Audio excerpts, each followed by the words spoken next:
What's up everyone, Colt Capperrune here. Thank you for stopping by for another video. Today, we're going to talk about maybe one of the most controversial topics in music production. Should you master your own music? So we're gonna talk about whether or not you should, and then we're gonna talk about if you're going to, some steps that I think you should take in getting to a great place within mastering your music and not sacrificing any quality. So I'm gonna put links in the description of this video to pick up my preferred mastering plugins, limiters, EQs, etc. You can go check them out and take a look at what I prefer to use, or pick them up for yourself, and it will help the channel out just a little bit. So a lot of people think that mastering is just taking your mix and turning it up, making it really loud so it's as loud as everything else that's on the radio or everything else that you stream. And while that is absolutely a part of mastering, there's so much more to mastering than just making something loud. When you're mastering a song, you're taking the final mix, the final stereo, left and right tracks, and you're applying the final layer of polish, the final layer of EQ, the final layer of compression, and of course limiting. You are actually making it louder. You're also inputting metadata, ISRC codes, the track and title of the artist and the title of the EP or the album, and you're doing all of this to one single piece of audio. Now, if you've been in the audio production world for any amount of time, you've heard people say that you shouldn't master your own music, that it should be a different person in a different room on a different set of monitors, someone who's actually a real mastering engineer. Not all that long ago, it was widely viewed within the music industry as actually wrong to master your own mixes. So here's how I got to the point where I'm able to master almost all the music that I work on that is topping charts and doing very well. Way back in the day, I used to get super frustrated that I couldn't get my music as loud as all these other CDs that I was buying. Why is that CD so much louder than the music that I'm working on? I'm crushing it with a limiter. I'm smashing it as hard as I possibly can, and it's just not even close. So I had a partner in one of my early commercial recording studios who found this plugin this is 15, 17 years ago. He found this plugin that would basically analyze a piece of music that you put in. You would scan in some popular song and it would analyze it, and it would apply whatever EQ and compression and limiting was necessary to get your music to sound as close to this as you possibly could. It was terrible sounding. And so this early situation really set in my mind that there's no shortcuts in this. First of all, there's no shortcuts in life. If you want to be able to get the results the pros are getting, you usually have to do the things that the pros are doing to get those results. And so I realized really quickly that this plugin, this shortcut, it was never going to get me to the point in my skill set where I could be a really pro mastering engineer. So I began using pro mastering engineers to master everything that I worked on, and I had a handful of different engineers for different styles of music. And what I would commonly do, because this was back in the day when we were doing albums, so every project I work on was 10 or 12 or 15 songs, we would take the first single and we would send it out to a couple mastering engineers, and then that would inform us on which mastering engineer we were going to use for the project. We picked the one that did the best with that particular band or that particular artist. But simultaneously, I was also mastering every single song I worked on. I was doing this free of charge, and for a long time, people didn't even know I was doing it. I was practicing, I was investing in myself, and what was cool is I was able to then compare it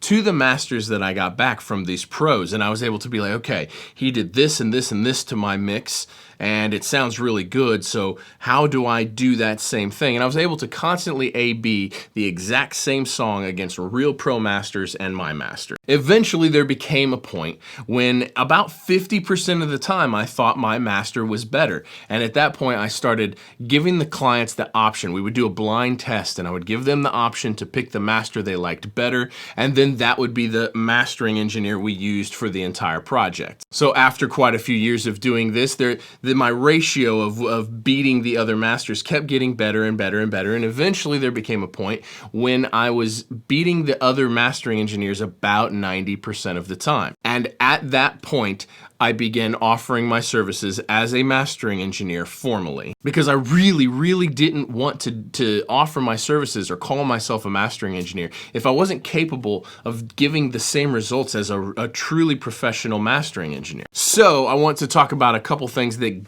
got me to the point where 90% of the time my masters were being chosen. Now, in my opinion, the very most important thing when it comes to mastering your own mixes is your mindset. And I don't ever hear anyone talk about this. Let's imagine that you're painting a picture and you're Bob Ross and you're putting a bunch of little happy trees in there and you're making sure the trees look just right, and maybe there's a stream. We're gonna make sure that stream is flowing the right way. We want the stream to be this particular shade of blue.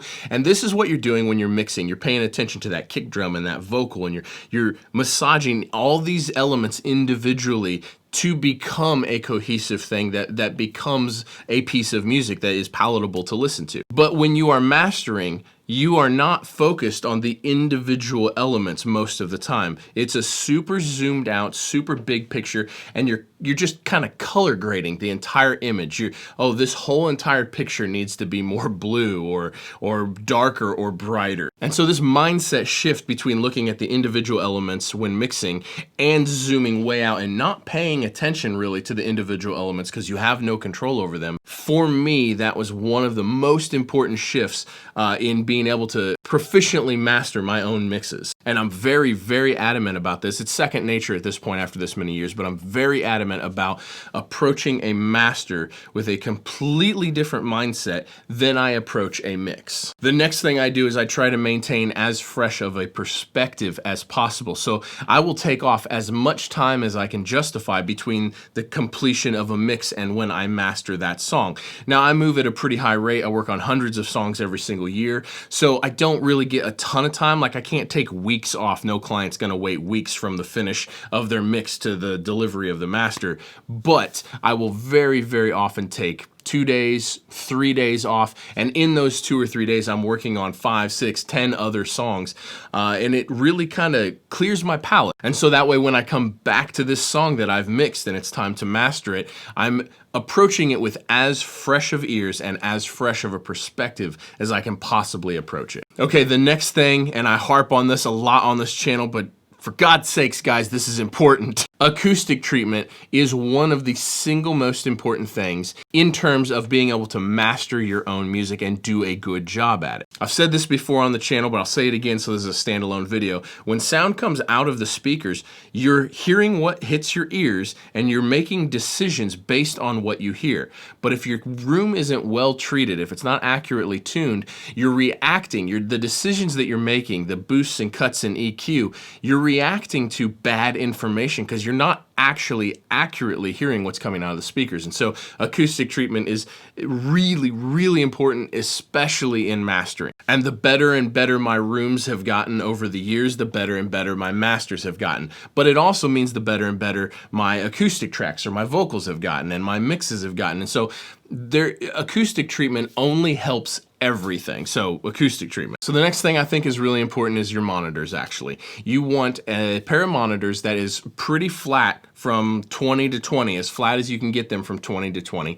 And you want them to be very low distortion. This is the more important part, is very low distortion. But if I was to try to master songs on these NS10s or these Oratone 5Cs, it probably wouldn't work out that well because I'm not being given all of the information because the frequency response is not at all flat. And so while these are absolutely essential to me for mixing, I will not mix without these two pair of monitors. They are not super useful in terms of mastering. And so sometimes I'll check on them, but I'm mastering on my Event Opals most of the time. And I feel like these Event Opals are probably like the lowest end of monitors that you should use if you're gonna master stuff. The next thing is understanding, coming to terms with the fact that a loud master actually starts with the arrangement of the song. A loud master is affected by the arrangement of the song, the production of the song, the mix of the song. And these are actually the most important things when it comes to getting a loud master. And I know some of you watching are like, but Colt,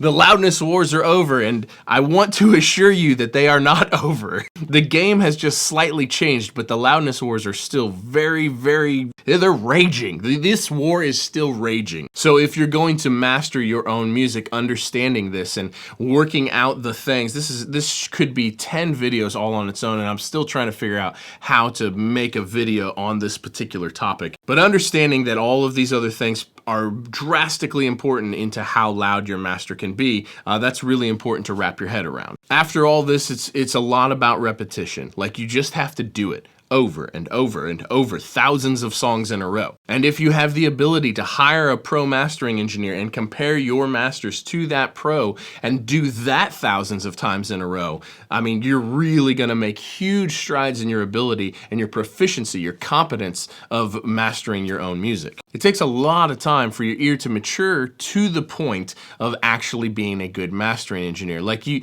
need to be able to hear a 0.3 dB boost or cut in an EQ, but not just be able to hear it. You need to know what frequency point to do that 0.3 dB boost or cut. I'm hardly ever boosting or cutting in EQ more than 1 single dB on any master that I work on. So I'll put links in the description of this video to my preferred limiters and EQs and whatnot that I really like to use when I'm mastering. You can pick them up if you would like. They are affiliate links, so it will kick back just a little bit and help the channel out, and I much appreciate it. Thanks guys so much for watching. Don't forget to subscribe and hit the bell next to the subscribe tab. Give me a thumbs up and drop me a comment. I would love to hear your thoughts on this subject, and be nice. Be nice. This is a controversial topic. All right, I'll see you guys in the next one. Peace.